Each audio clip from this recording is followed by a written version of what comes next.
The Steam Deck is home to many action-adventure games. No matter if you love games with intense combat, or you love games that blend action, puzzle, and a rich story all together, I believe there will be something that will spark your interest. So today, I'll share the top 10 action-adventure games to play on the Steam Deck in 2025. Let's check it out. So number 10 is ReCore Definitive Edition. ReCore Definitive Edition is an action game where you get to play as Jolly Adams, one of the last humans living on a planet called Far Eden, which is occupied by robotic foes. Along with you also have some companions, which are core bots, aka robot machines, who will help assist you on various missions, which involve fighting various enemies as well as solving various puzzles. What's cool about combat is that the enemies all have these color codes which resemble their weaknesses to a matching color code of ammunition. For instance, if an enemy has a red code, you should use a firearm with a red code, as well as, if possible, use a core bot with a same colored core to take down the enemy effectively, as the color code basically resembles the specific color code for the weakness of the enemy, where if you use the specific matching color, it will really damage the enemies greatly. Now, I'm not saying that you use a different color, you will not be able to kill the enemies, but it will just be a lot harder. The color code just gives out the intel for the weakness of the specific enemy, the specific color code weakness for the specific enemy. Anyways, if you love,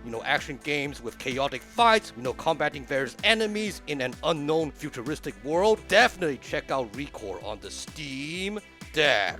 Now up next is Sekiro Shadows Die Twice. Sekiro Shadows Die Twice. It is an action ninja game which takes place around the 1500s in ancient Japan, where during that time there is a constant life and death conflict. In this game, there are tons of merciless enemies to fight in an unforgiving world with really tough, engaging bosses. In this game, you play as a disgraced and disfigured shinobi, aka a ninja, who must go on a mission to save his lord who got captured and basically restore his honor. So yeah, this is a game that is really hard and where it is also really punishing, so I would not recommend if it is for somebody who is not that great at gaming or is a beginner in gaming. But if you are somebody who loves games that are challenging, as well as if you love games that blend stealth and face-to-face combat with deadly tools and where you can fight like a savage ninja, then definitely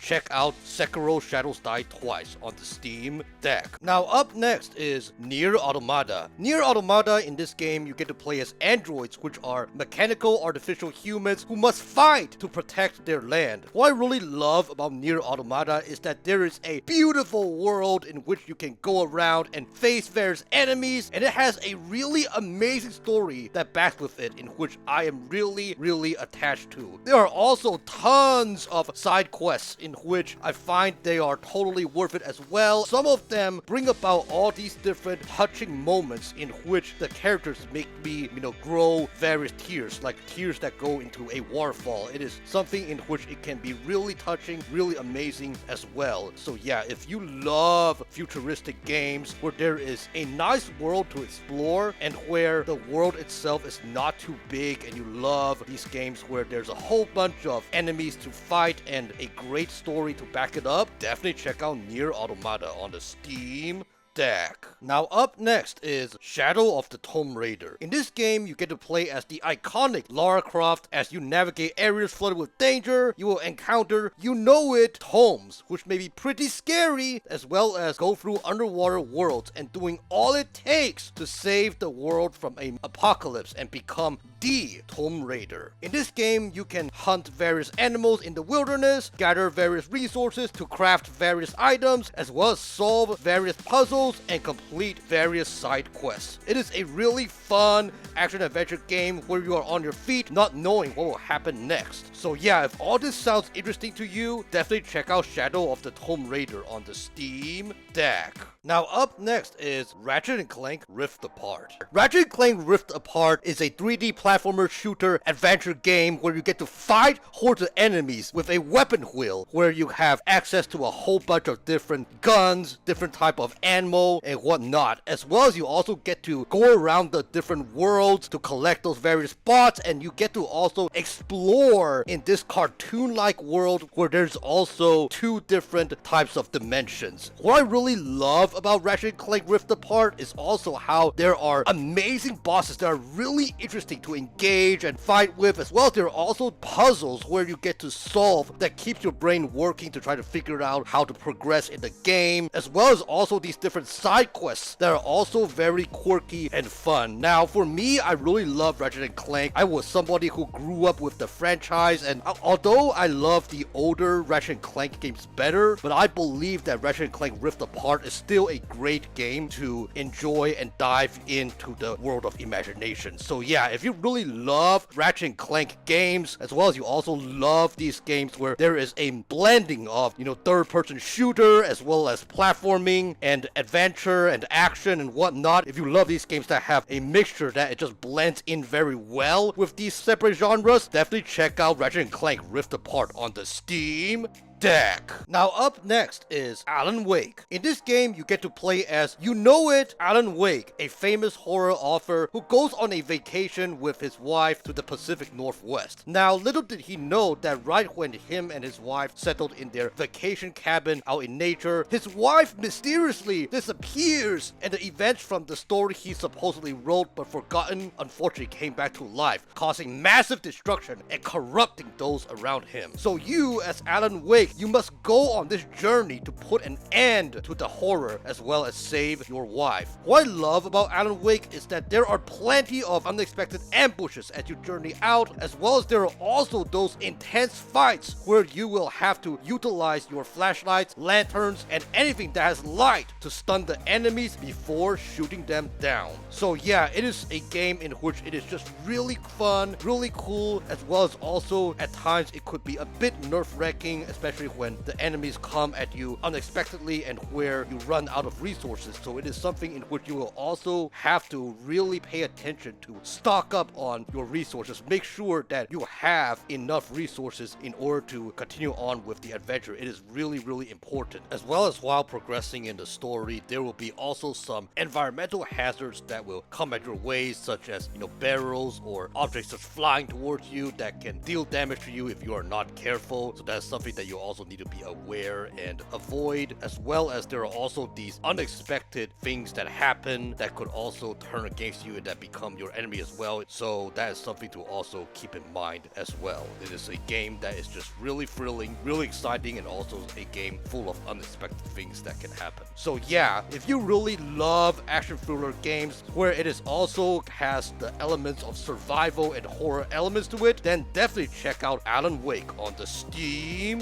Deck. Now up next is Devil May Cry 4 Special Edition. Devil May Cry 4 is a really fun, chaotic action game where you get to fight hordes of enemies coming at you in styles. It is just really fun, really chaotic and whatnot. As well as what I love about Devil May Cry 4 is that the game is divided into various missions in which each mission will be graded. And the grading is based on, how much items that you use throughout the various missions. For example, whether or not you use items to restore some of your health during an intense fight, as well as whether or not you use different items to revive you, just as a few examples, as well as, each mission can be graded based on also how many red orbs you collect, because while you go around in the game, you can bust down different items in the game, treat the world as if it is your world, and that will help you to get some red orbs, as well as when you kill different enemies, you also can accumulate these red orbs. So basically, you want to try to get as many red orbs collected, and that will guarantee you a higher grade on the mission. As well as another way that the mission can be graded is also the time that you take to complete the specific mission. If you finish the mission sooner, you will be awarded with a higher grade. Now, what I also really love about Devil May Cry is that while fighting those different enemies, there is a grade on the side showing a specific letter, and where there is a tab tagline depending on how well you fight. For instance, a grade A in Devil May Cry 4 is taglined Atomic. That's just an example. And I will say this, Devil May Cry 4, it may not be my favorite Devil May Cry game. My favorite Devil May Cry game is Devil May Cry 3, but unfortunately, Devil May Cry HD Collection, which includes Devil May Cry 1, 2, and 3, that HD collection does not run well on the Steam Deck. It is really bad. The audio is bad. The audio is messed up. So I feel really dishonored to recommend Devil May Cry 3 since it does not really run well. It works, and I was able to finish the game, but as far as the experience goes, it does not work well, so I could not recommend Devil May Cry 3, unfortunately, even though I love Devil May Cry 3 much more than Devil May Cry 4. But anyways, if you love these type of action games where there are a whole bunch of enemies coming at you and where you can fight in a hack and slash style, definitely check out Devil May Cry 4 on the Steam Deck.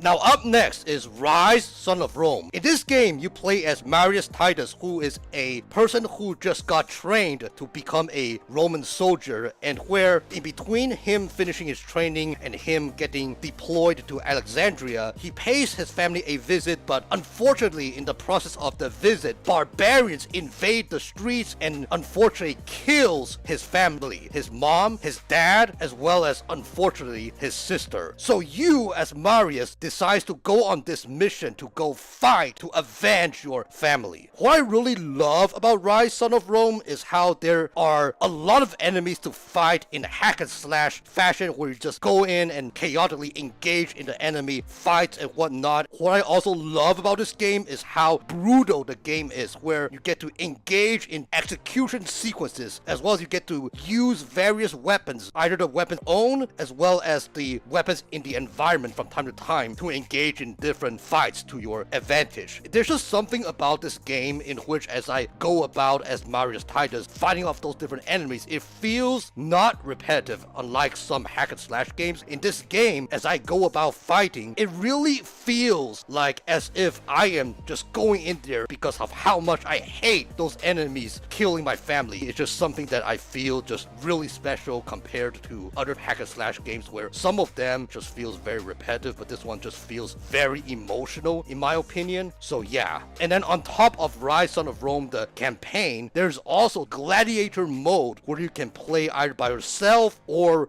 with one friend, where you get to fight off various waves of enemies and whatnot. And that is something that I feel, even though that is not the major seller point for Ryse, Son of Rome, the major seller point for Ryse, Son of Rome is obviously the campaign in my opinion, but I am really glad that they included gladiator mode, because sometimes I might want to play some games with some friends where I can easily pick up and drop, and this I believe is one of those things that I can play with a friend cooperatively and where I can easily pick it up and drop whenever. But anyways, if you are somebody who loves hack and slash games and you also love these games where there is an emotional story to it and where you really feel for the character, definitely check out Ryse, Son of Rome on the Steam Deck. Now up next is God of War 2018. God of War 2018 is a fun, action-packed adventure game with an amazing story where you play as Kratos, the iconic God of War franchise figure whose wife Faye passes away, leaving just him and his son Atreus as part of the family. Now, to give one last honor to his wife Faye, Kratos and Atreus goes about on a journey to the highest point of the 9 realms based on Norse mythology to spread the ashes of Faye. Throughout the journey, there are plenty of moments where Kratos taught Atreus how to grow and mature into a man both physically and mentally, such as helping him learn how to hunt as well as learn to control his anger, and those moments are extremely impactful. As for the action side of things, there are plenty of enemies to fight using various weapons such as the Leviathan Axe and later the Blades of Chaos, each having their own strengths and weaknesses. It is just so immersive and so engaging and so fun as well as so touching. But what I also love about God of War 2018 is that it also incorporates those RPG elements where you get to tinker your gear as well as learn new skills in fighting. So yeah, if you really love these action-packed games with an impactful story and a beautiful world where you get immersed in, definitely check out God of War 2018 on your Steam deck. Alright guys, my favorite action-adventure game, and that is none other than Hellblade: Senua's Sacrifice. Hellblade: Senua's Sacrifice is a beautiful action-adventure, story-rich game set in a dark fantasy world with Norse mythology lore to it. In this game, you get to play as Senua, a picked warrior who has to travel to Helheim in order to rescue the soul of her significant other from the goddess. Now, throughout the journey, there are various puzzles to solve in which you really gotta pay attention to every bit and piece of the specific puzzles in order to solve, as you really have to hone in at every hair of the grass, as well as pay attention and look carefully at the surroundings, maybe turn the angle and whatnot. You have to do all that in order to solve various puzzles, because some of the puzzles can be a bit tricky if you are not good at paying attention to the surroundings, and the puzzles oftentimes involve matching specific symbols that are found throughout the game to open a specific gate, as well as, fixing those different bridges in order to progress in the game. As well as talking about the action side of things, there are plenty of enemies to fight in which they can come unexpectedly in an area in which you are about to solve a specific puzzle. They can come unexpectedly, in which it is really fun and really awesome, really submersive as I engage in those various combat scenarios in melee fashion. But what I am really the most impressed with Ninja Theory with creating Hellblade: Senua's Sacrifice is them really taking the effort to raise awareness of the struggle of psychosis. Because as far as Senua, the main character that you play as, as you go about and assist her on her journey, you will be able to experience what it's like to be someone who has psychosis, and where you will be able to experience a voice narrator who basically throughout the game will speaking in those voices that sound like hallucinations as you go about, whether it is fighting those different enemies, whether it is solving various puzzles, or even just roaming around and continuing on with the story. It just really feels so submersive, and I'm really thankful that Ninja Theory took the time to go above and beyond to not just,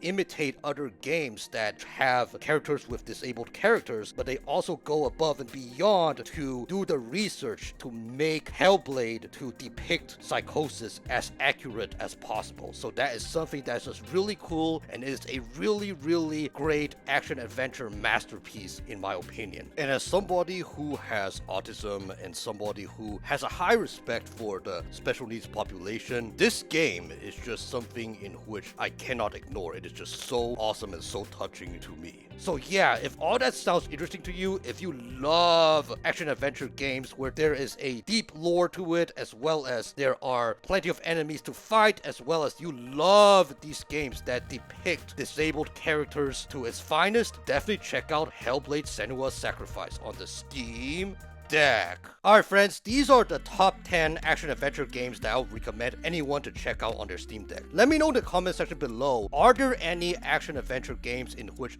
you will recommend me to check out? And if you really love my list video, be sure to check out my other list videos that are shown on screen. And as always, if you love gaming lists, gaming reviews, gaming discussions, and everything related to the Steam Deck, please feel free to like, comment, and subscribe so you'll not miss another video. I try to post Mondays and Fridays around 6 p.m. Pacific time, so stay tuned. Once again, my name is Joey from the Nomadic Gaming Guild, and game on!